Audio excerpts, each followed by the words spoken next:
تو یہ دکھانا اور سنانا یہ دونوں بہت ہی ضروری ہے کہ اس میں توجہ کی جائے کہ اس کی وجہ سے بھی نیک عمل ضائع ہو سکتا ہے.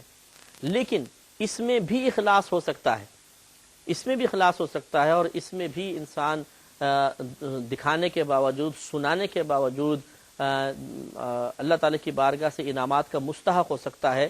لیکن وہی بات کہ اس میں بھی اخلاص کے اندر نیت شرط ہے. مثال کے طور پر ایک ہے کہ انسان کوئی نیک عمل کر رہا ہے لیکن دکھا کر کرتا ہے، صرف اس لیے تاکہ لوگوں کو سیکھنے کا موقع ملے. مثال کے طور پہ وہ سنت اختیار کرتا ہے اپنے نبی کریم صلی اللہ علیہ وسلم کی، تو جان بوجھ کر اس انداز سے اختیار کرتا ہے تاکہ لوگ اس کو دیکھیں اور دیکھ کر اس سے کوسچن کریں کہ یہ کیوں اختیار کیا، یہ آپ نے عمل کیوں کیا، اور میں ان کو بتا سکوں کہ یہ سنت کریمہ ہے. اس طریقے سے سنت ان کو سکھانے کا موقع مل جائے گا. جیسے کہ یہ بخاری کی روایت ہے، حضرت عبداللہ ابن عمر رضی اللہ تعالی عنہما نے اپنے غلام سے فرمایا، اے غلام، میرا یہ قربانی کا جانور لے جاؤ اور مدینہ منورہ کی گلیوں میں گھماؤ اور بتاؤ کہ یہ عبداللہ بن عمر کا جانور ہے، کہ قربانی کا جانور ہے. تو یہ وجہ کیا تھی کہ تاکہ لوگوں کو ترغیب ملے، اس جانور کو دیکھ کر ترغیب حاصل ہو، اور پھر وہ اپنے جانور، وہ ان کے اندر بھی شوق بیدار ہو اور وہ ایسے ہی اچھے صحت مند فربا جانور لے کر آئے. لیکن وہی بات ہے کہ اس میں اخلاص بہت ضروری ہے. ایسا نہ ہو کہ شیطان ہمیں کہے کہ دیکھو تم لوگوں کو مائل کرنے کے لیے دکھاوے کے طور پر عمل کر رہے ہو، اور مطلب لوگوں کو اس عمل کی طرف مائل کرنے کے لیے اپنے لیے ثواب جاریہ کی غرض سے تم یہ عمل کر رہے ہو، اور دکھا دو کوئی مسئلہ نہیں ہے، لیکن دل کے اندر کہیں چور موجود ہو تو پھر بڑی گڑبڑ ہو جائے گی. اور اس کی علامت یہ ہوگی کہ دیکھیں، آپ مثال کے طور پہ اگر واقعی لوگوں کو ترغیب دینا چاہتے ہیں اور واقعی یہ چاہتے ہیں کہ نیک عمل لوگوں میں رائج ہو جائے، اس لیے میں یہ کام کر رہا ہوں، تو اس کی دو طرح سے آپ شناخت کر سکتے ہیں کہ میرے اندر اخلاص ہے یا نہیں. نمبر ایک، اگر آپ نے بھی سوچا تھا کہ میں یہ کرتا ہوں اور آپ کے بجائے فوراً کسی دوسرے نے وہ عمل کر کے دکھا دیا، تو دل میں بالکل ملال پیدا نہیں ہونا چاہیے کہ یار اس نے کیوں دکھا دیا، میں دکھاتا تو اچھا تھا. یہ نہیں ہونا چاہیے. ٹھیک ہے، آپ نے اصل میں عمل کی ترغیب دینی تھی نا، وہ کسی اور کے ذریعے پہنچ گئے تو آپ کا مقصود تو اب بھی حاصل ہو گیا، تو یہ اب کڑنا جلنا مناسب نہیں ہے. اسی طریقے سے اگر آپ نے عمل کیا اور جواب میں کسی نے اس کو سراہا نہیں، کسی نے دو تعریف کے جملے نہیں بولے، کسی نے آپ کو تعجب خیز نگاہوں سے نہیں دیکھا، کسی نے آپ کو آ کے تھپکی نہیں دی، کسی نے آ کر آپ کی حوصلہ افزائی نہیں کی، تو اب یہ نہیں سوچنا چاہیے یار کوئی کسی نے نہ تعریف کی، نہ دیکھا، نہ کچھ، یار مزہ نہیں آیا. یہ جو اب نفس کہہ رہا ہے مزہ نہیں آیا، تو آپ نے مزے کے لیے کیا تھا کہ لوگوں کو ترغیب دینے کے لیے کیا تھا؟ اس سے بھی پتہ چل جائے گا کہ اخلاص تھا یا نہیں. میں بہک سکوں یہ مجال کیا نما کوئی اور ہے. اس لیے عافیت اس کہ انسان اپنے عمل کو چھپائے. اسی طریقے سے عمل کرنے کے بعد سنانا ہوں گے تو پھر تو ٹھیک ہے، اچھی بات ہے، اور اس میں بھی لیکن بہت سوچ سمجھ کر کہ یہی مقصد ہونا چاہیے.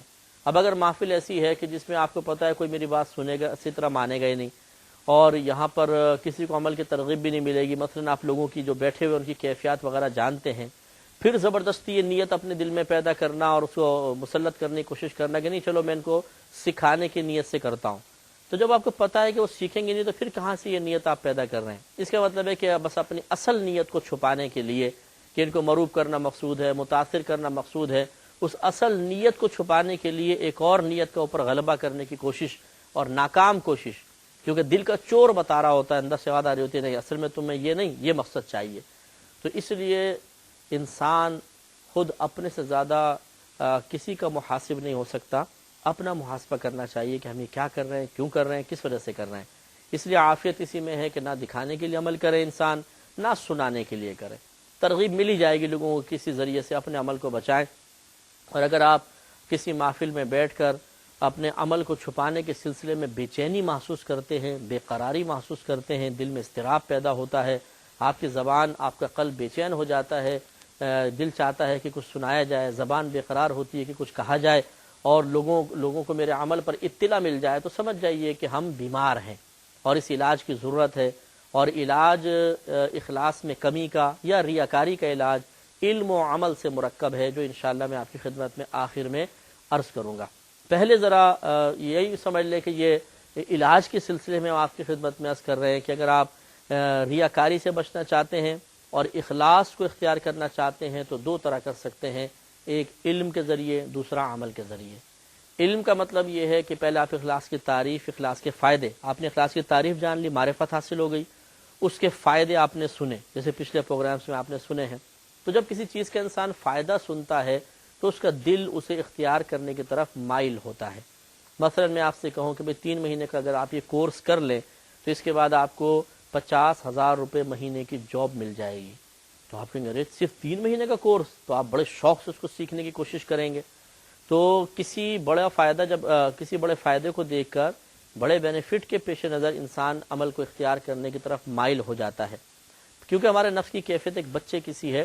چھوٹے بچے کو اگر آپ کوئی تحفہ وغیرہ دیں تو بچہ فوراً اس تحفے کی لالچ میں کام کر لیتا ہے۔ آپ کہتے ہیں بیٹا یہ تمہیں ٹافی ملے گی، پہلے یہ کام کرو، وہ کر دے گا۔ تو اس طرح نفس بھی جب اس کو انعام کا لالچ دیا جاتا ہے تو فوراً اس کی طرف مائل ہو جاتا ہے۔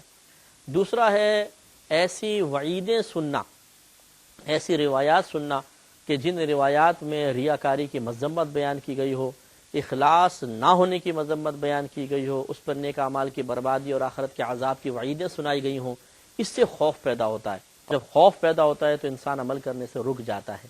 جیسے کوئی کہے کہ بھائی یہاں یہ کام مت کرنا، جیسے دبئی وغیرہ میں، یو کے وغیرہ میں اگر آپ روڈ پہ کچرا پھینکتے ہوئے نظر آ گئے تو آپ کو باقاعدہ پلینٹی لگ جائے گی اور وہاں پکڑ لیا جائے گا۔ دبئی کا تو مجھے کافی پہلے جب ہم لوگ گئے تھے اس وقت یہ معلوم ہوا تھا کہ غالباً 50 درہم غالباً جرمانہ تھا، 50 درہم کہ اگر آپ ایک کوئی گندگی پھینکیں گے اور شرطے نے آپ کو دیکھ لیا، پکڑ لے گا، 50 درہم اس وقت تھا۔ 50 کو آپ 18 سے تقریباً ملٹیپلائی کر لیں تو کتنی رقم بن جائے گی۔ تو اس لیے وہاں پر کوئی کچرا پھینکتا ہی نہیں، یا اگر مطلب اپنی باطنی فطرت سے مجبور ہو کر پھینکتا بھی ہے تو پہلے دائیں بائیں 10 دفعہ دیکھتا ہے کوئی کیمرہ ویمرہ تو نہیں لگا ہوا، پھر وہ کام کرتا ہے، ڈرتا ہے، خوف محسوس کرتا ہے۔ تو نفس جو ہے یہ خوف کی وجہ سے بھی برے عمل کو ترک کر دیتا ہے اور اچھے عمل کی طرف مائل ہو جاتا ہے۔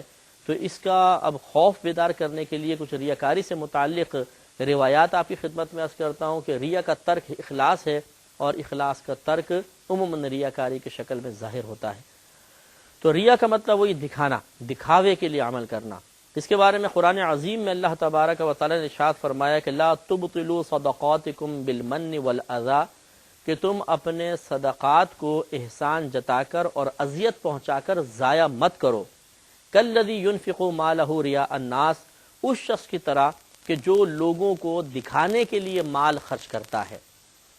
یعنی اللہ تبارک و تعالی نے دو باتیں یہاں بیان فرمائی، ایک مشبہ، ایک مشبہ بھی۔ مشبہ بھی اسے کہتے ہیں جس کے ساتھ کسی کو تشبیہ دی گئی ہو، اور مشبہ اسے کہتے ہیں جس کو تشبیہ دی گئی ہو۔ تو یہاں پر اللہ تعالیٰ نے پہلے اس مشبہ کو ذکر کیا کہ وہ شخص کہ جو مال صدقہ وغیرہ کرنے کے بعد پھر جس کو دیا تھا، جس کے ساتھ احسان کیا تھا، بعض اوقات اس کو اپنی زبان سے احسان جتا کر، اذیتیں پہنچا کر اپنے صدقے کو ضائع کر دیتا ہے، جسے ہم بھی کرتے ہیں۔ کسی کو نوکری دلوا دی، کچھ نے غلط کام کر دیا ہمارے ساتھ، ہماری شان کے خلاف، تو ہم فوراً شروع ہو جاتے ہیں، تم اپنی اوقات سمجھتے ہو، ہم نے تمہیں نوکری دلوائی تھی، ہم نے تمہیں اتنے پیسے دیے تھے برے وقت میں، ہم نے تمہاری بچی کی شادی کروائی تھی، تم 2 ٹکے کے آدمی آج ہمارے سامنے بول رہے ہو۔ تو اس کو اس کی بیچارے کا 2 منٹ میں اپنے احسانات جتا کر اس کو اس کی اوقات یاد دلانے کی کوشش کی جاتی ہے، تو یہ گویا کہ ہم نے اپنے احسان کو ضائع کیا۔ تو اس سے ہمیں بچنا چاہیے۔ تو بہرحال مشبہ کا بیان ابھی چل رہا ہے، لیکن پروگرام کے وقت تقریباً ختم ہو گیا۔ نیکسٹ پروگرام سے انشاءاللہ اسی کے بارے میں آگے کلام کیا جائے گا۔ وآخر دعوانا ان الحمدللہ رب العالمین۔ میں بہک سکوں